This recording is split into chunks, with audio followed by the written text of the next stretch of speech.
ಬೇಜಾರನ್ನೋದು ನಮಗೆ ಅದು ಹೇಳಲಿಕ್ಕೆ ಆಗ್ತಾ ಇಲ್ಲ. ನಾವು ಅವಳು ಜೀವಂತ ಇದ್ದಾಗ ಇಲ್ಲೆಲ್ಲ ಬಂದು ಓಡಾಡಲಿಲ್ಲ. ಈಗ ಅವಳು ಸತ್ತ ನಂತರ ಬಂದು ಅವಳು ಇರೋಂಥ ಜಾಗ ಎಲ್ಲ ನೋಡೋಂಗೆ ಆಯ್ತಲ್ಲ ಅನ್ನೋದು ಭಾಳ ದೊಡ್ಡ ದುಃಖ ಆಗ್ತಾಯಿದೆ. ಮತ್ತು ಈ ಥರ ಆಗಬಾರ್ದಿತ್ತು. ಅವಳು ಎಲ್ಲ ಇದರಲ್ಲೂ ಚುರುಕಿದ್ದು ಈ ಮೊನ್ನೆನೇ ಘಟನೆಯಲ್ಲಿ ಈ ಥರ ಮಾಡ್ಕೊಂಡಿದ್ದಾಳೆ ಅಂದರೆ ನಮಗೆ ನಂಬೋಕ್ಕಂತೂ ಸಾಧ್ಯನೇ ಇಲ್ಲ. ಯಾವ್ದು ಯೋಚನೆ ಮಾಡಿದರೂ ಈ ಥರ ಯೋಚನೆ ಮಾಡೋಕ್ಕಾಗಲ್ಲ. ಆದರೆ ಇದರಲ್ಲಿ ಏನಾಗಿದೆ ಏನದು ನಮಗೆ ಸತ್ಯಾಂಶ ಬೇಕೇ ಬೇಕು. ಒಂದು ವೇಳೆ ಅವಳು ವೈಯಕ್ತಿಕ ಮಾಡಿದ್ದಾಳೋ ಅಥವಾ ಬೇರೆ ಪ್ರೆಸರಲ್ಲಿ ಮಾಡ್ಕೊಂಡ್ಲೋ ಏನನ್ನೋದು ನಮಗೆ ಸತ್ಯ ಹೊರಗೆ ಬರಬೇಕು. ಹಾಗೆ ಅನ್ಯಾಯ ಮಾಡಿದವರಿಗೆ ಶಿಕ್ಷೆ ಆಗಬೇಕು. ಇನ್ನು ಮುಂದೆ ಸಹ ಇಂಥದ್ದು ಯಾವ ಮಕ್ಕಳಿಗೂ ಇಂಥ ಘಟನೆ ಆಗಬಾರ್ದು ಅನ್ನೋದು ನಮ್ಮಲ್ಲಿ ಒಂದಿದ್ದು. ಬೇಕಾದ್ರೆ ಇಲ್ಲಿ ಅದೇ ವಾರ್ಡನ್ಗಳಿರಲಿಲ್ಲ, ರಾತ್ರಿ ಎದ್ದು ಹೋಗಿದ್ದಾಳೆ, ಹಾಗಾಗಿದೆ ಹಿಂಗಾಗಿದೆ ಅಂತ ಮಕ್ಕಳು ಬೇರೆಯವ್ರು ಹೇಳ್ತಾರೆ. ನಮ್ಮ ಅವಳಿಗೆ ರಾತ್ರಿಯಲ್ಲಿ ಎದ್ದು ಅಭ್ಯಾಸನೇ ಇಲ್ಲ. ತುಂಬ ಹೆದರಿಕೆ ಅವಳಿಗೆ. ಹೊರಗಡೆ ಬರೋದಂದರೆ ಮನೆಗೆ ಬಂದರೂ ಸಹ ಅವಳು ಎದ್ದು ಓಡಾಡ್ತಿರ್ಲಿಲ್ಲ.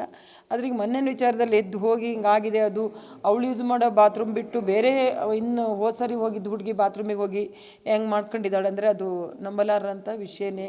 ಬೇರೆ ಬಾತ್ರೂಮ್ ಯೂಸ್ ಮಾಡ್ತಿದ್ದೆ ಯಾವಾಗಲೂ? ಇಲ್ಲ ಅಂತೆ. ನಾವು ಬೇರೆ ಮಕ್ಳ ಹತ್ರ ಕೇಳಿದ್ರೆ ಅವಳು ಇಲ್ಲೇ ಇದೆ, ಈ ಕಡೆನೇ ನಮಗಿರೋದು. ಹೌದು ಈ ಕಡೆನೇ ಯೂಸ್ ಮಾಡ್ತಾ ಇರೋದು ಅಂತ ಹೇಳ್ತಾರೆ. ಮೊನ್ನೆ ಆಗಿರೋ ಇನ್ಸಿಡೆಂಟು ಅಮೂಲ್ಯ ಅದೇ ಪ್ಲೇಸು ಅದೇ ಇದು ಅದೇ ನಮಗೊಂಥರ ಪ್ರಶ್ನಾರ್ಹವಾಗಿ ಇದೆ. ನಿಮ್ಗೆ ಅನ್ಸುತ್ತಾ ಅವಳು ಈ ಥರ ನಿರ್ಧಾರ? ಸಾಧ್ಯನೇ ಇಲ್ಲ. ನಾವು ಕನ್ಸಲ್ಲಿ ಸಹ ಅವಳು ಮಾಡ್ಕೊಳ್ಳೋದು ಇಲ್ಲ, ಮಾಡ್ಕೊಳ್ಳೋಕ್ಕಂತ ಯೋಚನೆ ಮಾಡೋಂಥ ಹುಡುಗಿನೂ ಅಲ್ಲ ಅವಳು.